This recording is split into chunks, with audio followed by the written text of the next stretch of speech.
I test fit the block without glue to see what kind of level it's got. I add the packers underneath. I remove the block and apply my glue. I then return the block hard up against the previous. We're using our standard concrete mix of 6:1 sand and gravel to Portland cement.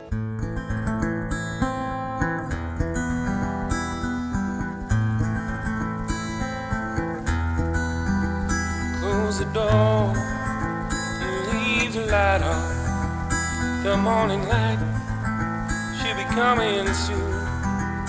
Kick off your shoes and leave the winter and the pain it brings to you. Lay your head upon my shoulder. Shut off your thoughts and clear your mind. In this episode, we're building the next course of the hollow block wall. Our first task is to dry set the wall, which involves laying all the blocks from one end to the other with our corner blocks to make sure everything's going to fit properly. The ramp corner side is already locked in and built up higher than this course, so that's going to be our starting point, and we're going to work to the other end of the wall. We lay each block tied to the block next to it and check that it's flat to the wall. After getting a couple of blocks in place and seeing that everything is lining up as it should, we place our corner block, as all these blocks are going to have to line up and match the end of this corner block. With our corner block set in place, we continue to lay out the other blocks. We do this process slowly and carefully, as these blocks are quite fragile and we don't want to chip any at this point. They should be laying out flat and plumb on this course, as we went to a lot of trouble with the first course getting the packers right to get it dead flat. I'm not worrying about any slight wobbles I come across as we lay these blocks at this point, because later on when we glue them down with construction adhesive, we'll be adding 1.5mm packers where needed to get them exactly flat.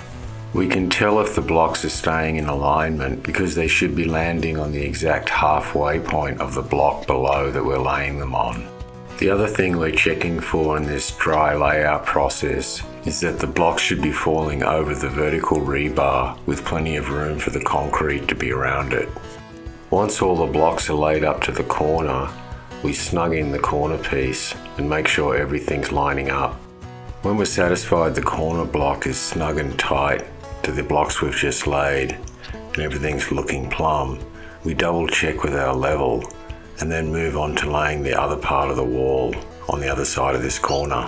Years ago when I was young, before I knew my worth, I dreamed up ways to talk to you, but I never seemed to find the chance. We finish off the end of this short part of the wall with a half block that came pre-cut from the manufacturer. We make one last check of the wall to make sure everything's sitting flat and even. We're now going to glue in these blocks. We're using a purpose-made construction adhesive that's specifically designed for gluing down cement block and exterior applications.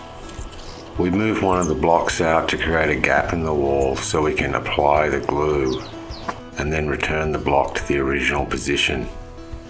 After seating the block on top of the adhesive, we make sure it's sitting flat to all the other blocks in the wall and then check it for level. If there's a discrepancy in our level, we add a 1.5mm packer to keep it plumb. We continue the process down the wall block by block, adding our glue, setting the block flat, giving it a tap with our rubber hammer to make sure it's in the right place, double checking with our level, and then move on to the next block. There's a consistent system to this process. We're adding the same glue pattern, little dots on the side, a full line along the front of the course, and making sure we put glue on all the heavy contact points, and constantly checking with our spirit level to make sure they're all dead flat and plumb. Using our rubber hammer to bump the blocks subtly into exactly the right place and snug and tight up against the block next to them. The glue we're using here doesn't really hold the wall up as much as just holds it together whilst we pour the concrete in. It's also going to help stop concrete oozing out between the cracks on the front of the face where we have our split face. We don't want to get concrete stains on them. So that's why we put a full bead along the front of the brick. The blocks that lay in perfectly flat on the previous course without any adjustment or packers go in quite quickly. On this upcoming block, I'm going to go through the whole procedure step by step of how we glue down a block that needs packers under it to adjust it to level. I test fit the block without glue to see what kind of level it's got. I use my spirit level to discern which side of the block is out of alignment. When I notice that it needs some adjustment with some packers, I add the packers underneath and double check with the level. Once I'm satisfied that it's going to be completely plumb and flat, I remove the block and apply my glue in the standard glue pattern, which involves a couple of large dobs on the side of the block I'm about to join it to, and a nice big thick bead along the front to help stop concrete oozing out onto our split face blocks.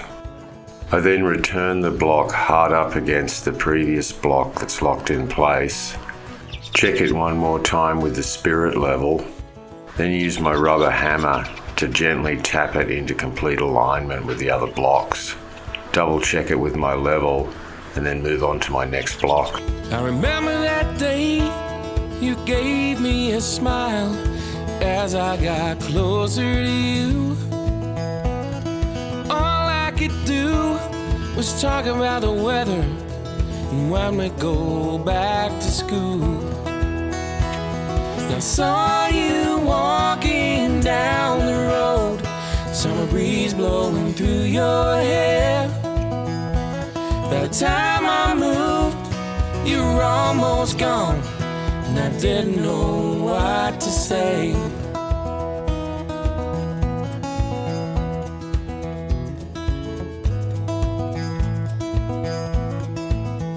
So that concludes gluing down that entire course. So we'll let that set up before we backfill it with concrete. It's a good time to take a break and enjoy our morning coffee. Check out the chickens and the horse in the paddock over there.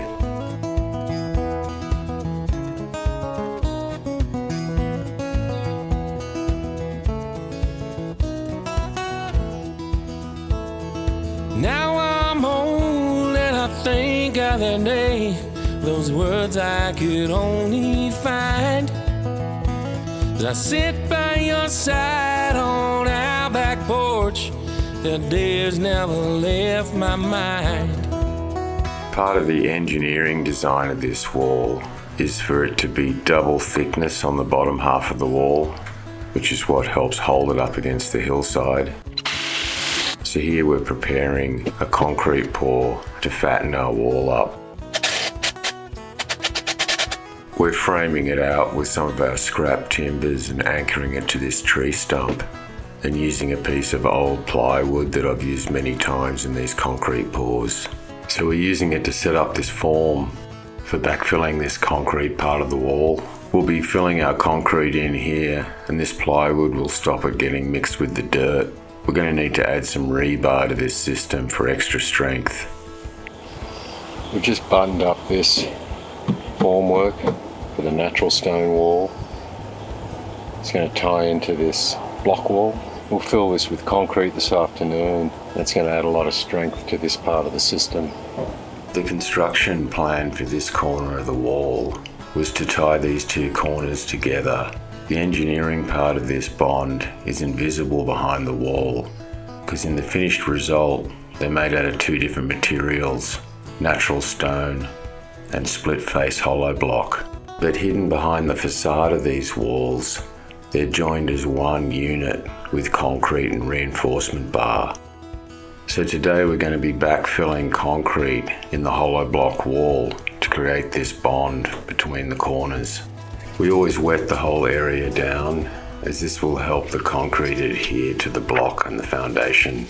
We're using our standard concrete mix of 6:1 sand and gravel to Portland cement with the additive bondcrete to help it bond to the block and the previous concrete foundation. I'm agitating the concrete with a piece of rebar so I can get it deep into the hollow block and throughout all the nooks and crannies. We've set ourselves up to pour just this small turnaround corner section, because later on we'll be back pouring the entire long part of the wall. But for today we just want to get this part in the ground. I often break up my concrete pours into pieces due to the logistics of how much concrete you can mix in one session. So today we're just trying to fill this corner. As I've mentioned before in previous videos, a lot of this construction work is tedious, messy, and hard work. But if you get into it, you can make it enjoyable. With the concrete filled up to the height of this block wall, it means we can continue the next course of blocks. So it's very satisfying watching this wall evolve and get higher day by day.